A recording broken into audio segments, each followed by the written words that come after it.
손이 왜 이래? 죽었는데 시체를 못 찾은 사람들. 그 황당한 얘기를 나보고 믿으라고? 살아있다. 우리도 그렇지만 이사장도 Kim Wook yang ketakutan langsung berlari ke dalam kamar bersembunyi di dalam selimut. Ibunya kemudian datang dan menenangkannya yang sedang menangis.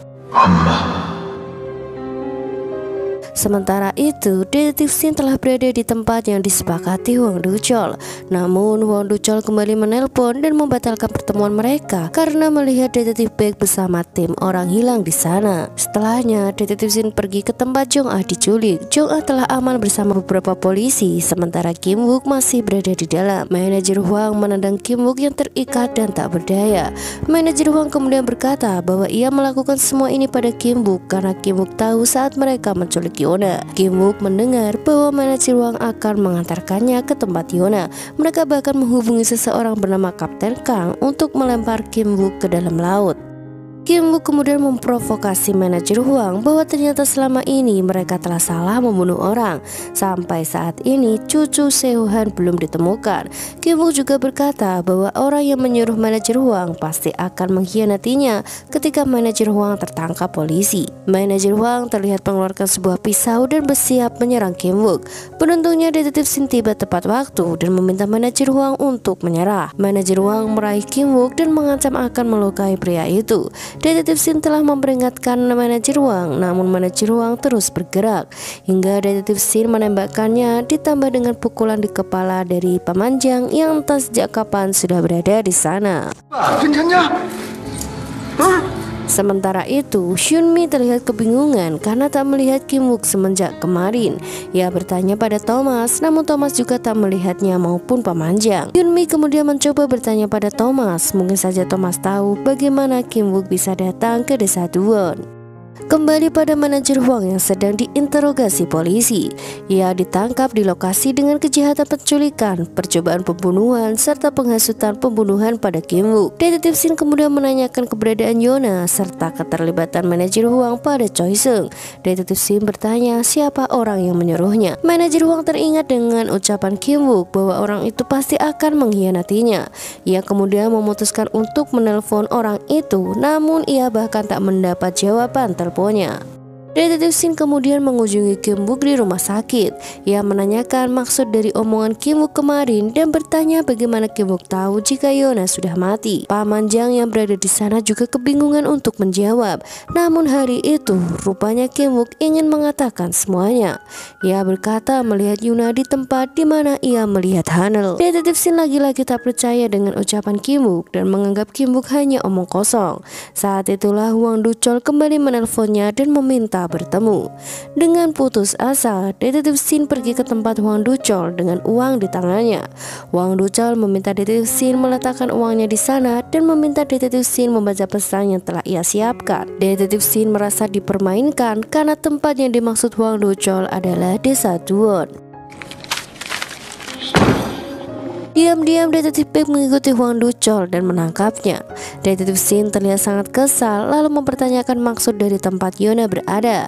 Sama seperti Kim Wook dulu, Hwang Do-chol bersumpah melihat Yona di Duwon hingga membuat detektif Shin semakin gila dibuatnya. Sementara itu, Yona terus menanti kedatangan detektif Shin di taman bunga. Kim Wook mendekatinya dan menanyakan alasan Yona melakukannya, padahal detektif Shin tak bisa melihatnya meski mereka bertemu. Yona berkata ia tak mengharapkan apapun lagi, ia hanya ingin melihat detektif Shin karena merindukannya. Hyunmi akhirnya bertemu Kim Wook setelah beberapa hari tak melihatnya. Ia ingin menanyakan bagaimana Kim Wook bisa datang ke Duwon, tapi semua itu hanya pertanyaan yang tak bisa ia ucapkan. Ia juga mengkhawatirkan luka yang berada di tangan Kim Wook. Detektif Baek tampak bersemangat karena mereka menemukan DNA pelaku di tas jasad yang mereka temukan kemarin. Ia teringat dengan tas ransel Hyunji yang mungkin saja ada DNA si pelaku juga. Detektif Baek kemudian menemui pemanjang meminta tas Hyunji untuk dianalisis. Kecanggihan teknologi zaman sekarang membuat mereka berharap menemukan sesuatu yang tak bisa mereka temukan dulu. Sementara itu di sel tahanan, manajer Huang terlihat keracunan setelah makan makanan yang diberikan padanya. Detektif Shin menemui Kim Wook di taman bunga. Detektif Shin bertanya bagaimana Kim Wook tahu tentang Hwang Do-chol. Pertanyaan kedua, bagaimana Kim Wook terkait dengan semua kasus? Bagaimana Kim Wook tahu jika Yona sudah mati? Padahal Detektif Shin percaya bahwa Yona masih hidup. Kim Wook mengatakan bahwa ia bisa melihat arwah orang mati. Lebih tepatnya, arwah orang mati yang jasadnya belum ditemukan termasuk Yona. Ia juga mengatakan bahwa ia melihat arwah sang ibu setelah 27 tahun ibunya menghilang. Detektif Shin masih tak ingin mempercayai hal konyol seperti itu. Tanpa ia sadari, Yona berada di belakangnya dan mencoba berbicara padanya. Yona terkejut saat melihat Detektif Shin ternyata bisa melihat dan menyentuh Kim Wook. Yona terus berteriak meminta keberadaannya dilihat. Kim Wook kemudian memberitahu Yona bahwa Detektif Shin tak akan bisa melihatnya. Detektif Shin semakin meyakini jika Kim Wook gila karena dari tadi Kim Wook berbicara sendiri. Detektif Shin meminta Kim Wook untuk tidak menyebut tentang Yona lagi lalu pergi meninggalkannya. Yona ingin mengejarnya namun Kim Wook menahannya karena itu tidak akan berguna. Jong Ah dan Paman Jang yang berada di sana mencoba menyapa Detektif Shin, namun Detektif Shin malah mengabaikannya dan pergi begitu saja. Jong Ah semakin kebingungan saat melihat tingkah aneh Kim Wook saat menahan Yona. Yona meminta penjelasan mengapa Detektif Shin bisa melihat Kim Wook sedangkan Detektif Shin tak bisa melihatnya. Yona mulai menyadari bahwa Kim Wook masih hidup. Yona terlihat kecewa karena Kim Wook tak mengatakannya dari awal. Jika dia tahu, maka ia tak perlu melepaskan Hwang Do-chol.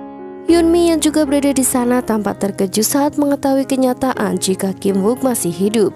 Ia bahkan terduduk karena sangat shock sekaligus senang mendengar fakta itu. Yunmi yang melihat Kim Wook menyadari keberadaannya meminta Kim Wook untuk mengejar Yona. Sementara dia terus mengucapkan terima kasih berulang-ulang.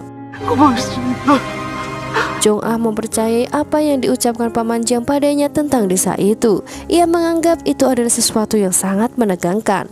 Ia juga terharu dengan pekerjaan Paman Jang yang menemukan jasad mereka. Jong Ah kemudian meminta daftar nama penghuni Tuwon agar bisa membantu menemukan jasad mereka. Yunmi dengan penuh haru memberitahu Detektif Park bahwa putranya masih hidup. Awalnya, Detektif Park mengira bahwa putra yang dimaksud Yunmi memang putranya yang berada di dunia manusia.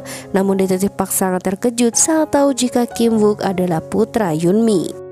Detektif Jang memberikan rekaman video Jang Mi pada Detektif Baek namun dengan menyembunyikan fakta bahwa dia yang telah menemukannya. Di sisi lain, Kim Wook menemui Kapten Jang yang pernah dibicarakan manajer Hwang. Ia mengaku sebagai kenalan manajer Hwang dan datang ke sana meminta bantuannya.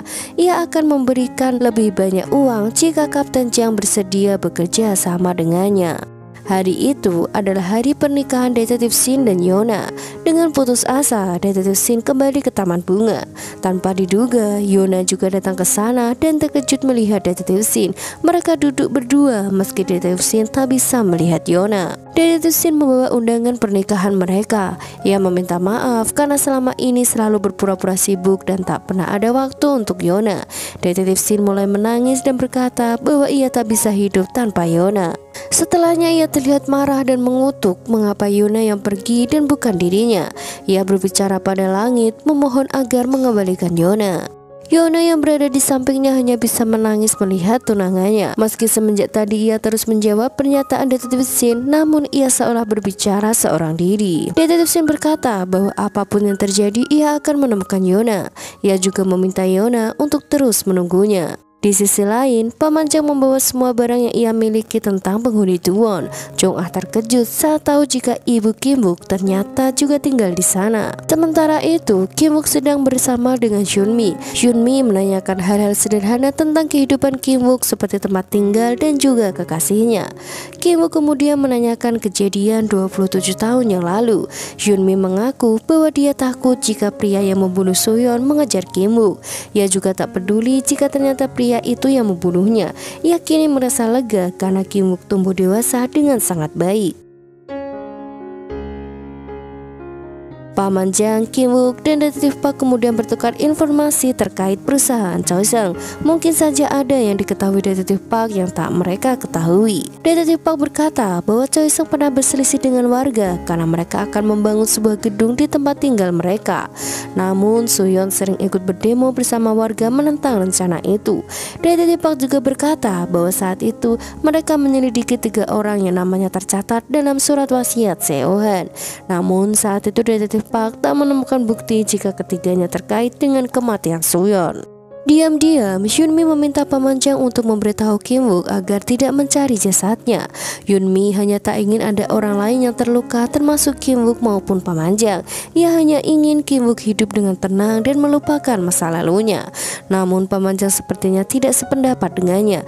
Dia menenangkan Hyunmi dan berkata bahwa Kim Wook adalah pria yang baik dan bertanggung jawab. Kim Wook tahu apa yang harus ia lakukan. Jong-ah menempelkan data diri orang-orang yang tinggal di Duwon, namun ia tak menemukan apapun tentang Thomas. Paman Jang kemudian memberitahu nama asli Thomas dan usianya. Kim Wook dan Jong-ah terkejut saat tahu jika Thomas sudah tinggal di Duwon selama 100 tahun. 100년이요? Secara mengejutkan, Detektif Shin tiba-tiba berada di sana dan memutuskan untuk bergabung dalam penyelidikan. Meskipun semua itu masih sulit baginya, ia mencoba melakukan yang ia bisa. Kim Wook menunjukkan nama-nama yang disebutkan Detektif Park saat menyelidiki Choiseung dulu. Detektif Shin menjelaskan bahwa 3 orang itu akan mendapatkan warisan jika cucu Seo-han tidak ditemukan. Namun kini tersisa 2 orang karena salah satunya telah mengundurkan diri karena suap. Detektif B berhasil mendapatkan mobil Jo Wook-won, pria yang menganiaya Jang-mi. Dalam mobil tersebut, mereka menemukan darah yang diidentifikasi. Mereka kemudian membandingkan darah itu dengan milik Jang-mi. Sementara di Duwon, Jang-mi terlihat bahagia saat Thomas memberikan sepeda padanya. Ia bahkan memeluk Thomas hingga membuat Thomas merasa canggung. Hyunmi dan Thomas memutuskan untuk memberitahu Jang-mi bahwa polisi sedang mencarinya. Jang-mi sudah bisa menebak bahwa manajer bar yang melapor.